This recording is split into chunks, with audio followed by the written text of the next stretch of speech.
राजनीतिक जो भी फॉरेन पॉलिसी है वो काम नहीं कर रहे आज के विषय पे देखा जाए तो। हमारे देश में भी नहीं, आर्थिक फॉरेन पॉलिसी हम लोग की बहुत। काम कर रही है। देखिए, उत्पात कर रहा था ना बीबीसी, बीबीसी को भगा दिया गया कि नहीं? क्या कर लिया बीबीसी? ब्रिटेन क्या कर लिया? उसके फॉरेन सेक्रेटरी यहाँ करके जयशंकर से पैरवी कर रहे थे। नहीं, आप राजनीति समझ नहीं रहे हम हैं। लोग के देश में हम लोग का ही लॉ चलेगा, ब्रिटेन का लॉ नहीं चलेगा यहाँ। वो लोग इसलिए आज तक चुप हैं क्योंकि आप आपके देश वो चाहते हैं कि चाइना के ऊपर लड़ाई के लिए वो सहायक बने, इसलिए वो लोग इतनी वो सख्ती चाहे वो नहीं जिसके लिए भी चुप हो, जब सरकार मजबूत होती है ना तो आपके उस उपयुक्तता देश का रशिया कानून के मानना ही पड़ता है। रशिया यूक्रेन वार अब के लिए भारत को अगर इंडिया सोचे कि इंडिया का कानून, इंडिया मनमाना ढंग से कनाडा में कुछ काम कर लेगा तो कर लेगा क्या? वहाँ कनाडा का ही लॉ चलेगा। उसी तरह से कनाडा भी सोच ले कि इंडिया में हमारा कुछ चलेगा तो नहीं चलने वाला है। अब यहाँ की सरकार ही चलाने की कोशिश करे तो बात एक दूसरी है। सरकार अगर नहीं अलाउ करेगी तो नहीं अलाउ करेगी। उसको अलाउ करने के लिए यहाँ की मिलिट्री से लड़ना पड़ेगा। इतना आसान नहीं होता है। गवर्नमेंट स्ट्रिक्ट हो जाएगी ना तो मैं दूसरे पहलू पे समझाता हूँ भाई। आपके दो देश तो आपने निपटा लिया, मान लीजिए पाकिस्तान कंगाल है, बांग्लादेश भी है, उतना ठीक नहीं चल रहा है।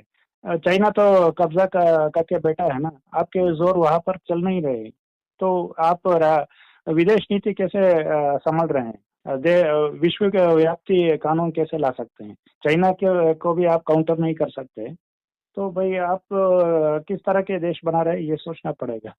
देखा जाए अब देखिए, चाइना ने कितना कब्जा किया है, कितना कब्जा नहीं, तो कोई हमारे पास ग्राउंड रिपोर्ट है नहीं कि कितना कब्जा किया है और कितना ये कब्जा किया भी है या नहीं किया है। ये तो हो सकता है कि विपक्षियों का प्रोपेगेंडा हो, क्योंकि विपक्षियों ने भी कोई इसका रिपोर्ट नहीं प्रस्तुत किया। उनके पास कौन सा प्रमाण है? हमारी मिलिट्री तो कह रही है कि नहीं, हम लोगों ने कब्जा नहीं किया। क्या वहाँ कोई ऐसा अब वो स्थान बताएं जहाँ के स्थान पर जो उनको कहता है कि ये कब्जा कर लिया गया है और वो भारत के मिलिट्री के कब्जे में नहीं है, और वहां पर वो ग्राउंड रिपोर्ट दिखलाएं कि यहाँ पर जो है चीन की सेना देखिए रह रही है। तब तो भाई आपके लॉजिक में ऊपर भी जाए तो अगर चाइना को युद्ध करने के लिए जरूरत ही क्या है? गालवान वैली को वो लोग घुसकर क्यों आए? वही वही तो प्रश्न पूछा जाएगा ना। आपने पूरा जरा सर उसको नकार ही दिया। नहीं, मैं नकार नहीं रहा हूँ। मैं कह रहा हूँ कोई भी देश जो है, मान लीजिए कि भारत मान लीजिए कमजोर भी होगा, मान लीजिए उदाहरण के लिए ये कमजोर भी होगा और चाइना बढ़ जाएगा, तो जितने हिस्से में बढ़ जाएगा उतना हिस्सा ठीक है भाई, चीन का हो जाएगा। अब आपके पास ताकत है तो आप बढ़ करके ले लीजिए। ये तो कॉन्स्टेंटली बॉर्डर चेंज होते हैं पूरे इंटरनेशनल पॉलिटिक्स में, सदैव चेंज होते रहते हैं। कोई ऐसा समय नहीं हुआ दुनिया में कि जब चेंज नहीं होता है। चाइना आज बहुत बड़ा है, पहले उतना बड़ा नहीं था, आखिर उसने कब्जा किया तभी तो बड़ा है। ये तो मानते हैं ना, मानस सरोवर के लिए वीजा लगता है ना, वो तो मानते हैं ना। हाँ, तो वो तो उसमें कब्जा किया था ना। कैलाश में चीन ने कब्जा किया था। हो सकता है चीन हम लोग का अरुणाचल प्रदेश कब्जा कर ले, हो सकता है चीन पूरे भारत को ही कब्जा कर ले, पाकिस्तान को भी कब्जा कर ले, तो उस वक्त ये चीन हो कहलाएगा।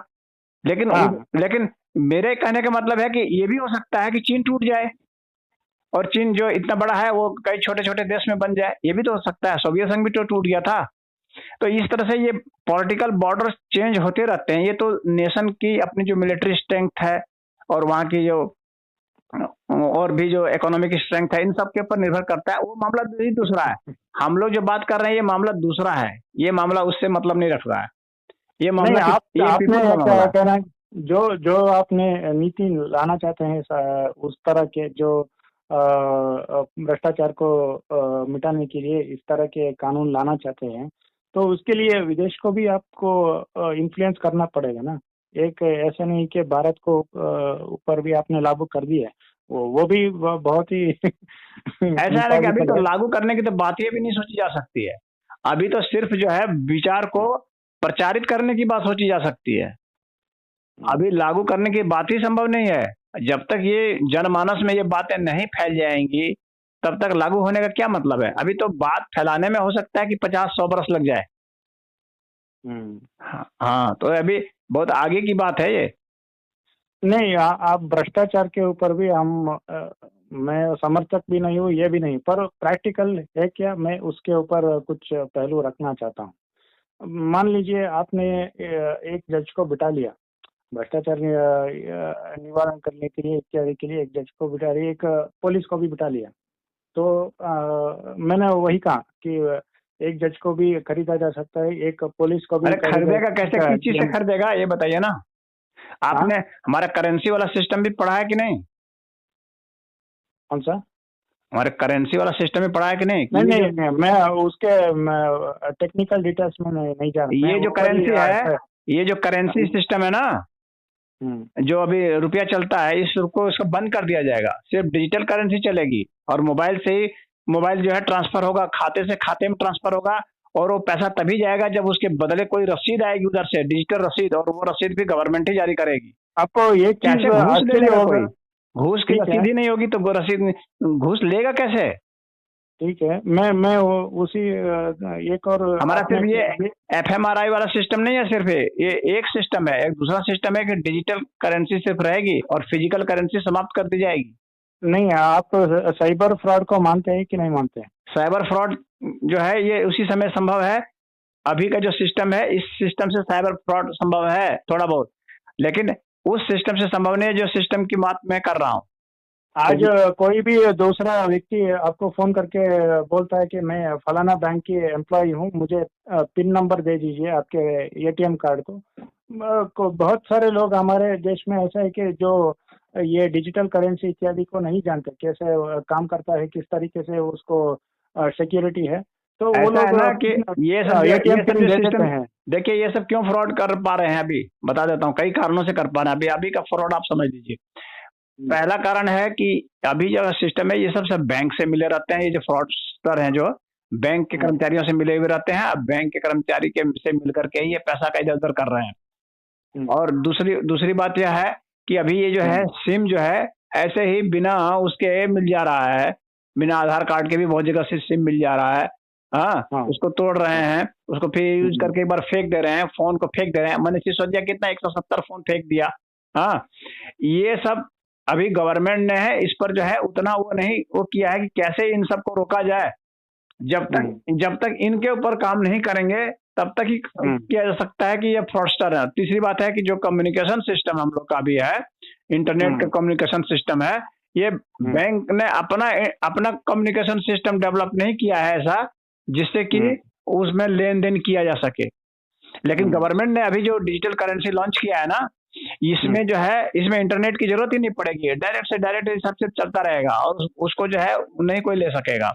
अभी अगर सरकार ने डिजिटल नहीं है, अगर डिजिटल नहीं है, अगर डिजिटल है तो इंटरनेट बिना कैसे काम करेगा? हाँ काम आपने करेगा कहा ना था ऐसा। डिजिटल अभी तो कैसे गवर्नमेंट ने करेगा? लॉन्च किया है ना, अभी गवर्नमेंट ने लॉन्च किया है। कैसे करेगा? आप ही समझिए, डिजिटल का मतलब होता है इंटरनेट, इंटरनेट के बिना वो नहीं नहीं चल सकता। नहीं नहीं नहीं, ऐसा ऐसा नहीं, कुछ नहीं है, ऐसा नहीं है।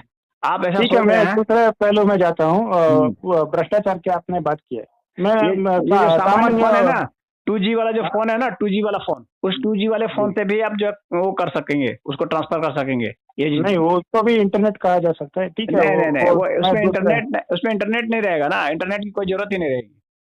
आप उसको ठीक थोड़ा है। अध्ययन कर लेना जो गवर्नमेंट ने लॉन्च किया है अभी डिजिटल करेंसी का। हाँ, ठीक है, ठीक है, मैं दूसरे पहलू पे जाता हूँ, भ्रष्टाचार के ऊपर भी जाता हूँ। मैं एक सामान्य उदाहरण को आपके समझाना चाहता हूँ। आप एक व्यापारी हैं, आपने एक रुपए में एक वस्तु खरीद लिया। मान लीजिए एक व्यापारी को प्रॉफिट कमाने के लिए उसको 3-4 रुपए से बेचना तो चाहिए ना, उसको घर चलाने के लिए उसको ये ऐसा है ना जो कि हमारा जो सिस्टम होगा ना, हमारे सिस्टम में जो है आपका प्रॉफिट फिक्स होगा। आप मनमाना प्रॉफिट नहीं ले सकते हैं।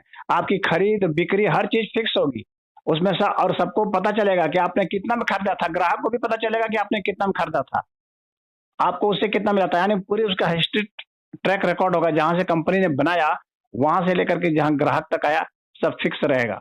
मनमाना नहीं कर सकते कि किसी से 5 रुपया ले लिए, किसी से 4 रुपया ले लिया, किसी से 2 रुपया ले लिया, ऐसा नहीं होगा। मतलब व्यापार कैसा होगा?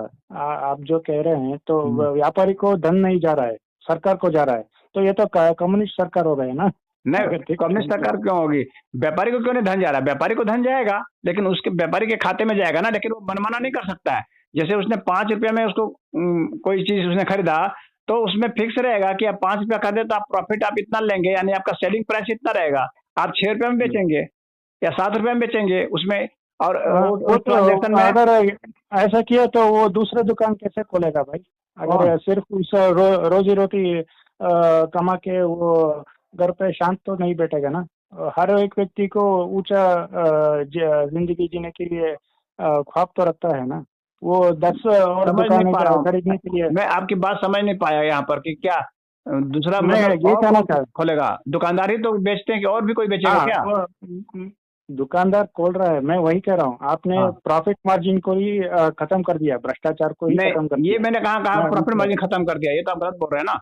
मैंने कहा कि प्रॉफिट मार्जिन आपकी फिक्स होगी, आप मनमाना हूँ। प्रॉफिट हाँ, नहीं कमा आप सकते। फिक्स कर रहे हैं ना, मैं वही कह रहा हूँ, आप फिक्स कर दिए। यहाँ हाँ, पे सामान्य जिंदगी में अगर जो भी है आज के जिंदगी में देखा जाए तो ऐसा नहीं है कि सरकार अमुक जो भी व्यापारी है उसके प्रॉफिट मार्जिन को रोक के रखा है। वो कितना भी बढ़ सकता है, कितना नहीं भी आज शोरूम खोल आज का सकता है। सिस्टम की बात में आप नहीं कर रहे हैं ना, मुझसे सवाल पूछ रहे हैं मेरे सिस्टम नहीं, पर ना।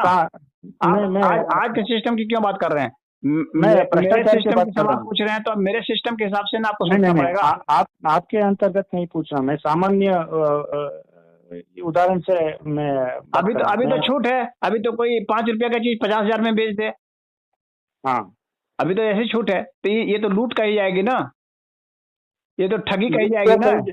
कि किसी ने हाँ, पर कागज दे करके ही कुछ रुपया खींच लिया किसी से। अभी तो आप हर चीज की छूट व्यापारी, और लूट है।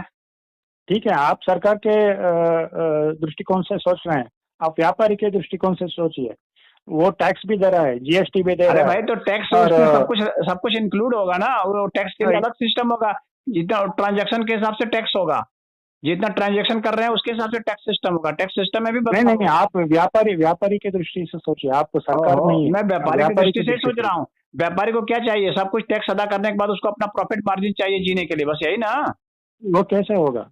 तो उसका उसमें आप दर्ज कुछ होगा ना। मॉडल बताइए। ओहो, उसमें मॉडल तो बताइए, कैसे सेविंग करेगा, कैसे वो दो दो तीन चार शोरूम कैसे बढ़ाएगा? आप वो मॉडल तो बिल्कुल बढ़ा दीजिए। सकता है। उसकी मार्जिन, उसकी जो मार्जिन है टैक्स, उसमें जितना टैक्स सिस्टम होगा तो टैक्स हम्म, दे करके उसका अपना मार्जिन होगा। ऐसा नहीं है कि टैक्स दे करके नहीं होगा, टैक्स पेमेंट कैसे करके होगा? उसका जो है सब कुछ दिया जाएगा। ऐसा थोड़ी है कि तब वो कैसे जिएगा, ऐसा थोड़ी किया जाएगा। वो सारा सिस्टम ऐसा ही होगा कि जिसमें उसको जो जेन्यून उसका जो प्रॉफिट है वही उसको पास जाएगा। ठीक है, आप ही के माध्यम से आपने जो अभी कहा, तो हम्म आप समझाइए। आप जो चल रहा है अडानी, वो कैसे बढ़ा अचानक 2 साल में, वो कैसे बढ़ गया, वो समझाइए। अब आज के सिस्टम के, इस सिस्टम में क्या फॉल्ट है? इस हमारे हमारा जब सिस्टम लागू होगा तो ये सिस्टम नहीं रहेगा। अभी क्या है, अभी आप बैंक से कितना भी लोन ले लेते हैं, जो हाँ। कंपनियां होती हैं कितना भी लोन ले लेती हैं, और उसको बैंक के सामने वो क्या रखती हैं, अपना खाली बैलेंस शीट रख देती हैं कि हमारा ये बैलेंस शीट है और हमारा ये हम्म, शेयर ऐसे जा रहा है, हमारा प्रॉफिट ऐसे जा रहा है। इस तरह से कहा करके उसको, उससे आप लोन ले लेते हैं सीधे। तो उस तरह हम्म। का लोन का सिस्टम ये सरकार ने गलत कर रखा है। सरकार मिली हुई है कंपनियों, सारे कंपनियों से, उद्योगपतियों हाँ, से मिली हुई है, वो बात इसलिए इस आप तरह का है। सही। भाई हाँ, जितना का आप लोन ले रहे हैं उससे ज्यादा का वैल्यू आपको वहां पर गिरवी के रूप में रखना है, मॉर्गेज करना है, तभी जाकर सवाल के ये आपको लोन इससे दिया जा सकता है। सरकार को क्या फायदा हो रहा है? किससे? किसको फायदा होगा? सरकार को बहुत फायदा है इससे, क्योंकि हाँ, कैसे? जब बैंक में किसका पैसा है? पब्लिक का पैसा है। पब्लिक का हम्म, पैसा जब हम उद्योगपतियों को दे देते हैं तो हम्म। उद्योगपति सरकार को पैसा देती है कि भाई आप लोग अपना वो खर्चा चलाइए, अपना चुनाव लड़िए। क्या हम वॉलेंटरी दे रहे हैं, अपनी मर्जी से दे रहे हैं, क्या सरकार हमसे लूट रही है? सवाल ये है। ये दोनों की मिली भगत है, कैसे? दोनों की मिली भगत है। पूंजीपति को नहीं सरकार नहीं नहीं नहीं लूटने नहीं, में मदद करती है, और मैं सरकार नागरिक। सरकार बनाए इसके लिए पूंजीपति उसको मदद करता है। देखिए ये 5 लोग मिले हुए हैं दुनिया, हम्म, भारत में 5 कैटेगरी के लोग। कौन कौन मिले हम्म, हुए हैं? तो पूंजीपति मिले हुए हैं, नेता मिले हुए हैं, अधिकारी हम्म, मिले हुए हैं, हम्म, बदमाश मिले हुए हैं, और हम्म, बड़े बड़े जो धन्ना सेठ धर्माधिकारी हैं वे मिले हुए हैं। जुडिशरी में आप भूल गए आप। जुडिशरी तो इन सबका बाप है। उसको तो एजेंसी मिलने की भूल जरूरत ही नहीं है, वो तो इन सबके ऊपर चढ़ा हुआ है। गए, उसको तो एजेंसी उसका भूल तो गए। कोई कंट्रोल ही नहीं है, जुडिशरी के ऊपर किसी का कंट्रोल नहीं है, वो जो चाहे सो करे, वो तो फ्री है। ना, मैं उसके ऊपर भी किसी दिन और बात करूंगा। जुडिशरी के ऊपर सरकार के दबाव होना चाहिए कि नहीं होना चाहिए, मैं उसके जुडिशरी लिए के ऊपर जो है, जुडी आज मैं इस पर भी एक वीडियो बनाने जा रहा हूँ, जुडिशरी और गवर्नमेंट या कोई भी जो कॉन्स्टिट्यूशनल बॉडीज हैं, वे कॉन्स्टिट्यूशनल बॉडी जब आपस में टकराते हैं, क्लैश करते हैं, तो उसका निर्णय जो है पीपुल को होना चाहिए, राइट। मैं उस पर भी सवाल पूछ लेता हूँ, आप वीडियो जो भी बना रहे हैं, एक मेरा सवाल उसमें ये है कि मान लीजिए जुडिशियल के ऊपर सारे कमेटी ने, सरकार ने नियुक्त कर दिए, मान लीजिए अमुक चीफ मिनिस्टर के ऊपर कुछ आरोप है, तो सरकार, अमुक सरकार जो भी हो, अगर कमेटी उसके सरकार है, तो भ्रष्टाचार के ऊपर कौन जांच कर रहा है? जज के ऊपर आपने ईडी सीबीआई सारे लगा दिए, तो मान लीजिए जजमेंट कैसा देगा? वही सवाल है।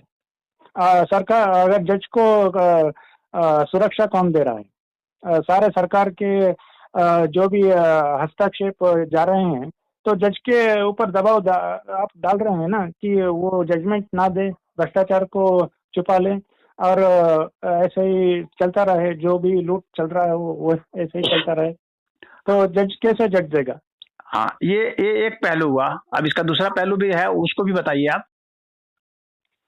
ये पहले ये दूसरी पहलू ये है कि आपने कहा कि कॉलेजियम सिस्टम में भाई भतीजावाद है, तो ये सवाल तो हम नेताओं के ऊपर भी कह सकते हैं ना कि भाई भतीजावाद उस क्षेत्र में भी है, तो उसके सवाल आप नहीं पूछ रहे हैं।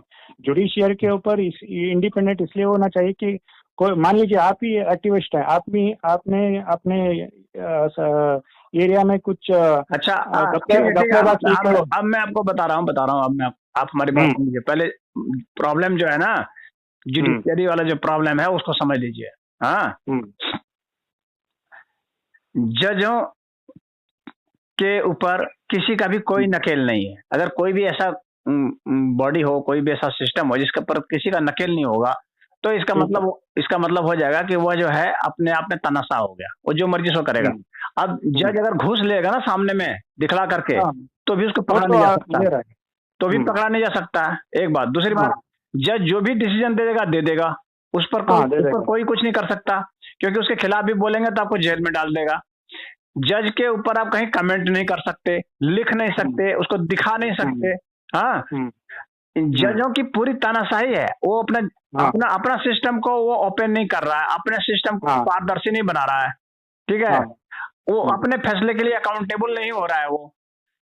तो उसने जो दे दिया, आपको मान लिए, आपको मानना पड़ेगा। हाँ, अच्छा, उसकी संपत्ति की जांच नहीं हो सकती है। पता है आपको, आज भारत का सिस्टम जो ऐसा है ना, इसमें जज के पास कितनी संपत्ति है आप जांच नहीं कर सकते।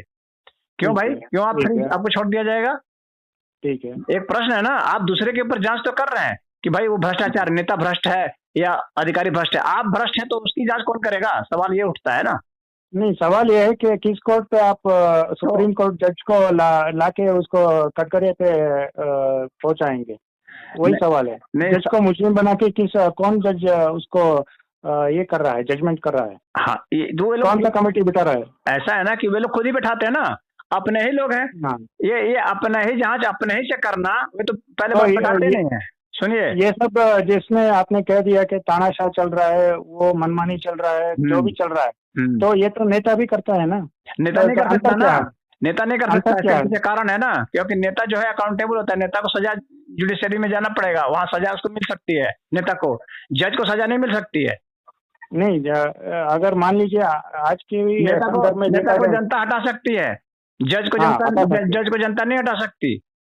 हाँ। तो नेता के ऊपर बहुत नकेल है, लेकिन जज के ऊपर एक भी नकेल नहीं है, एक भी नकेल नहीं है, सिंगल नकेल नहीं है। नहीं, मैं वही कह रहा हूँ, जज के ऊपर नकेल नहीं है, पर जज को जज करने वाला कौन है? कोई है ही नहीं, भारत में कोई नहीं है ऐसा जुडिशरी। और ये सिस्टम सिर्फ भारत में है, पूरी दुनिया में कहीं नहीं है। दुनिया में हर जगह जो जज अकाउंटेबल है, जज को भी हटाया जा सकता है, जांच बैठ सकती है, लेकिन भारत में जांच यहाँ पर भी हटाया जा सकता है, प्रेसिडेंट हटा सकता है। नहीं, यहाँ पर नहीं हटाया जा सकता जैसा आप सोचते हैं।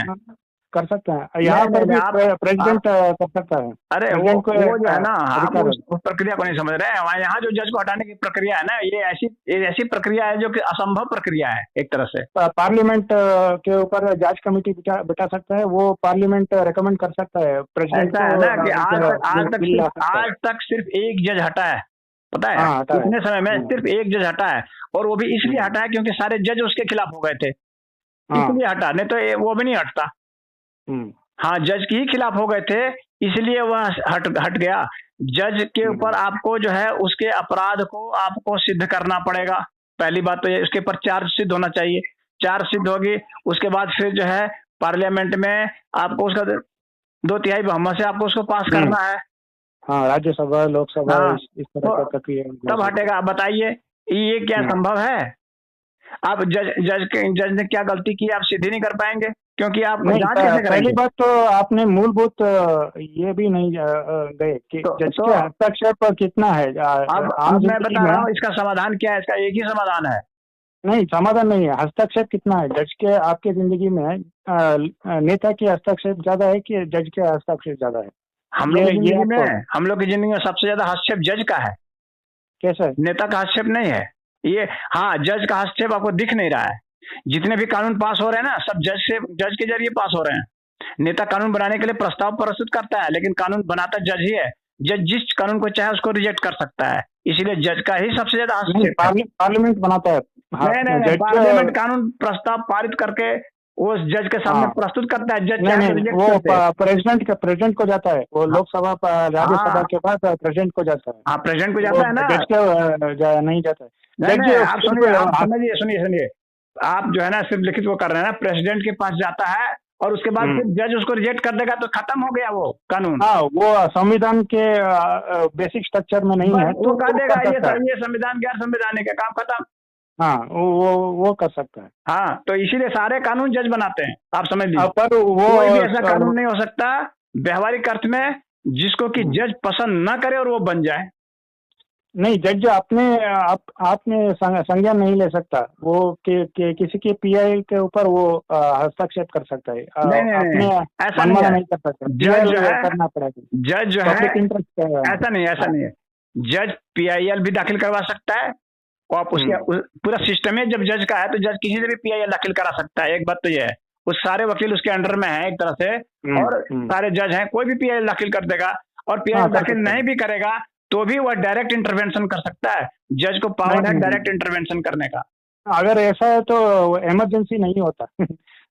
आपके मुताबिक जाए तो इंदिरा गांधी जज भी रोक देता। अगर जज क्यों, मैंने तो कहा ना कि जज जिस चीज को इमरजेंसी लगता ही क्यों रोकेगा जज?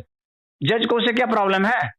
नहीं, उसके दायरे में नहीं आता वो इमरजेंसी ना। वो उसके दायरे में सब कुछ है। ये आपकी गलती है। जज के दायरे में सब कुछ है। इमरजेंसी क्यों नहीं रोका उसने? क्यों रोकेगा? उसको क्या प्रॉब्लम है? नहीं, उसको प्रॉब्लम है ना, उसके हस्तक्षेप बंद हो जाएगा ना। अब प्राइम मिनिस्टर आप बात सुनने समझने की कोशिश करो। इमरजेंसी में जज का कोई राइट सस्पेंड नहीं हो जा रहा है। इमरजेंसी में नहीं, इमरजेंसी में जज के सारे अधिकार सुरक्षित हैं। और इमरजेंसी में जज जो है ना, उसका जो डिसीजन देने का अधिकार है वो सब बरकरार है। वो क्यों उसका विरोध करेगा? पब्लिक को प्रॉब्लम थी उससे, इमरजेंसी से। जज को कोई प्रॉब्लम नहीं थी। नहीं, जज को उसने अगर देखा जाए तो 2-3 सीनियर जज थे, उसको कॉलेजियम चीफ जस्टिस बनाना चाहिए था। तो इंदिरा गांधी ने क्या किया कि 2-3 जज को हटा के अपने फेवरेट जज को जो वो करना चाहती थी उसको सीनियरिटी को बगल में रख के उसने एक दूसरे जज को ला दिया, सुपरसीड कर दिया। ये मामला आपने शायद गौर नहीं किया होगा। नहीं, मैंने गौर किया है। उसका ऐसा है ना कि इंदिरा गांधी चाहते थे जुडिशरी के ऊपर हावी होना। वो चाहते थे कि वो जिसको चाहे जज बनाए। वही हुआ। और वो जो डिसीजन दे उसको मान ले, लेकिन जजों ने उसके डिसीजन को नहीं माना, पलट दिया। कहा कि नहीं, जज जो जुडिशरी है उसका राइट सुप्रीम है। वो किसी कौन सा लॉ रहेगा कौन सा नहीं रहेगा इसका फैसला जज करेगा। पर जज को जो बात ही खत्म हो गई। और तब से लेकर के अभी तक चल रहा है। वो अम्बेडकर ने भी कहा था, अम्बेडकर की भी बात नहीं मान रहे, वो किसी की बात नहीं मान रहे, मोदी की बात नहीं मान रहे, वे बात मानेंगे ही नहीं। ठीक है, आपने आज भी फैसला एक आया है। आज भी एक फैसला आया है कि जो चीफ इलेक्शन कमिश्नर होगा उसकी जो नियुक्ति होगी वो गवर्नमेंट प्लस विपक्ष प्लस जज करेगा। हम्म, हाँ, जज तो उसमें रहेगा, लेकिन हाँ बराबर। लेकिन जज की जो नियुक्ति होगी उसमें कौन रहेगा? उसमें खाली जज रहेगा। क्यों भाई? नहीं वो अच्छा है बुरा है, मैं वो समय निर्धार करेगा, मैं कुछ टिप्पणी नहीं देना चाहता नहीं नहीं, उसके टिप्पणी ऊपर। तो देना पड़ेगा ना। हम लोग सब हम लोग सारे हम नहीं, लोग नागरिक हैं, हम लोग उससे मैं वही कह प्रभावित रहा हो हूँ, रहे हैं। आपने तो उसके ऊपर कोई ये नहीं दिया ना, क्या? क्या काम, कंसेंट कहते हैं ना, आपने कोई उसको ये नहीं किया। मैं स्वीकार कर रहा हूँ, कोई भी नागरिक को आपने सबके राय तो नहीं लिया ना। अगर देखा जाए तो इसके जो भी सिस्टम बन रहा है, ये नागरिक के कंसेंट के बिना बन रहा है ना, वही कह रहा हूँ। आप टैक्स नहीं, भी भर रहे हैं बिना तो। बिना कंसेंट के कैसे बनेगा, आप ही बताइए। जब नहीं लोग, ये कमिटी बन गई, आप तो नकार रहे हैं, तो इसी कौन तरह सी तो कमेटी? वोट। हाँ, कौन सी नहीं कमेटी? वो आपने कहा कि अभी इलेक्शन कमीशन के ऊपर जो leader of opposition, prime minister और चीफ जस्टिस, तीन ये आ सुप्रीम रहे हैं। कोर्ट ने फैसला दिया है। हाँ तो आप नागरिक हो के आप कंसेंट नहीं दे रहे हैं ना, आप कह रहे हैं कि मैं इसको स्वीकार नहीं कर रहा हूँ। तो आपके स्वीकारता ना नहीं स्वीकारता नहीं, अभी मायने तो नहीं रखता ना, हाँ अगर वो बात देखा आपकी जाए तो। सही है, उस बात मैं की वही हम लोग कह रहा चर्चा हूँ। नहीं कर रहे हैं। हम लोग चर्चा हाँ। इस बात की कर रहे हैं कि क्या होना चाहिए, क्योंकि हम लोग का हम्म, मायने इसी अर्थ में रखता है कि अगर हम्म, इस पर अगर आंदोलन चलने लगे, गवर्नमेंट कहे कि हम्म। नहीं ऐसा बॉडी बनना चाहिए जिसमें इस पे जज वोटिंग नहीं हो रहा है, इसके इस डिसीजन पर वोटिंग नहीं हो रहा है ना, मैं वो पहले भी बात कर रहा हूँ। जज को वोटिंग नहीं हो रहा। सरकार को ऐसा लॉ बनाने की कोशिश करना चाहिए और इस पर आंदोलन भी छेड़ना पड़ेगा। जजों को हम्म, इतना आसानी से जजों पर नकेल कसना इतना आसान नहीं है। बहुत बड़ा विद्रोह होगा देश में तब जाके हो सकता है, नहीं तो जज तो हाईजैक कर चुके हैं। जज जो है यहाँ की डेमोक्रेसी को हाईजैक कर चुके हैं। उनको करना नहीं है, वे कर चुके हैं। हम्म। हाँ, उनको करना नहीं है, करना तो पीपुल को है। नहीं, आपने एक दलील ऐसा दिया कि आपने सरकार के उसके दायरे पे रखकर आपने ये सब कह दिया। आपने नागरिक के होकर आप मैं तो नागरिक के हिसाब से कह रहा हूँ, नागरिक के हिसाब से हिसाब से कह रहा कुछ नहीं हूँ कहा आपने। कि कोई भी कॉन्स्टिट्यूशनल बॉडी है, हम्म। उसके जो अपॉइंटमेंट है उसमें पीपुल का राइट होना चाहिए। हमारा हाँ, ये कहना है। वोटिंग राइट पे आपने बात नहीं किया, वोटिंग राइट के ऊपर है आपने। ना कि मैं तो नेताओं को खत्म करने की बात कर रहा हूँ कि नेता को रहने ही नहीं देना है। और जो भी हम्म, कानून बनेगा हम्म। इस देश में, सारे कानून जो है पीपुल बनाएगी। नेता का नहीं मतलब क्या है? और अगर। हाँ। जो भी अगर जज है, हम फिलहाल की बात अगर कर लें तो जज हम्म, है, और हम्म, ये जज और ये अगर मध्य पार्लियामेंट है, जुडिशरी और हम्म, पार्लियामेंट में अगर टक्कर होती है, हम्म, तो इसमें फैसला जो है वो किस आधार पर हम्म, होना चाहिए? तो मेरा ये कहना है कि फैसला जो है ये हम्म, रेफरेंडम से होना चाहिए हम्म, कि देश की जनता जो है वो बहुमत से पास करे कि भाई इसमें जज का हम्म। निर्णय सही है कि पार्लियामेंट का निर्णय सही है। अंततः जो है पीपुल के लिए ही बन रहा है, कोई भी लॉ बन रहा है। और आपने लोकपाल के ऊपर कुछ स्टडी किया, उसके ऊपर कोई आपने। लोकपाल को मैं सही नहीं मान रहा, बकवास मान रहा हूँ। लोकपाल से क्या होता है? वो भी आदमी है, वो भी खा जाएगा घूस, वो भी कर लेगा वही। लोकपाल से क्या होता है? मैं उसको लोकपाल से मैं नहीं मानता कि भ्रष्टाचार खत्म होगा। वो लाए भी नहीं, वो सब जब सत्ता में आए वो लोग। अभी अन्ना हजारे वो आंदोलन ही चाहे नहीं ला भी किया। देता, वो ला भी देता तो कोई फर्क नहीं पड़ता। अगर आ भी जाए ना लोकपाल, तो बस हम्म, उससे कमीशन बढ़ जाएगा, बस यही होगा। लोकपाल का एक नहीं अलग से कमीशन आ जाएगा कि लोकपाल अलग कमीशन खाएगा, उसका अलग पैसा होगा कि भैया इतना इतना पैसा जो है लोकपालों को भी देना पड़ेगा। बस यही होगा और कुछ नहीं होगा। नहीं, आपने जो भी ये कहा वो सब, वो तो आदर्श के वो सब शब्द के ऊपर आपने जो भी कहा वो आदर्श के ऊपर है। आपने भारतीय मानसिकता के ऊपर ज्यादा अध्ययन नहीं किया होगा, अगर देखा जाए तो। भारतीय मानसिकता और विदेशी मानसिकता, सब मानसिकता एक ही है। नहीं नहीं, नहीं, वो वो सब अलग, मानसिकता एक हमारे ही। हमारे हम पूरे धार्मिक ज्यादा है। देखिए, मानसिकता दुनिया में मैं यही मानता हूँ कि मानसिकता आज तक नहीं बदली है। जब से मनुष्य इस धरती पर आया तब से लेकर आज तक मानसिकता वही है। आदमी उसी, सब कुछ बदल गया आपको लगता होगा, लेकिन बेसिक चीज नहीं बदला है। आदमी उसी तरह से लोभी है, उसी तरह से जो है क्रोधी है, हाँ, उसी तरह से वो मौज कह रखता है। सकता है। ये तो वैसा ही है जैसे कि जब गुफा में रहता था तब, आज भी वही है। हर जगह वही है, मानसिकता तो वही है, मानसिकता में कोई फर्क नहीं पड़ा है। नहीं नहीं, अगर ऐसा है, भारतीय मानसिकता दूसरे मानसिकता एक ही है, तो भाई वो दूसरे देश से आक्रमण कैसे जी सकते हैं? वो दूसरा पहले हो जाएगा। पर मैं वही कह रहा हूँ, हमारे देश के लोग दूसरे आक्रमण करके वो ये नहीं किए ना, एक्सपेंड नहीं किए। मैं उसके संदर्भ में कह रहा हूँ, हमारे देश आज भी गरीब है। हमारे देश में आज भी अंधश्रद्धा इत्यादि के बहुत सारे लक्षण अभी भी दिखाई दे रहे हैं। कौन ऐसा देश है जो गरीब नहीं है? और नहीं कब ऐसा था जब गरीब नहीं थे? और कब ऐसा होगा जब गरीब नहीं रहेंगे? नहीं नहीं नहीं, आप उसको गरीबी जो है, गरीबी रहती रहती है। गरीबी जो है ना, ये रिलेटिव होता है, सापेक्षिक होता है गरीबी। आप समग्रता में देखिए, वो विस्तार में देखिए। आपने संकुचित कर दिया उसको एक आदर्श के ऊपर। आपने जो भी कहा वो ठीक है, आप स्पिरिचुअलिटी में कह सकते हैं। या तो आप ये पैमाना बना दीजिए कि भाई इतना जब हो जाएगा तब गरीब नहीं मानेंगे, हर एक की ऐसा नहीं हो सकता ना। गरीबी के लिए बहुत सारे कारण हो सकता है। इतने % आबादी जो है जब ऊपर चली जाएगी इतने इतने आमदनी से, तो माना जाएगा गरीब नहीं है कि नहीं?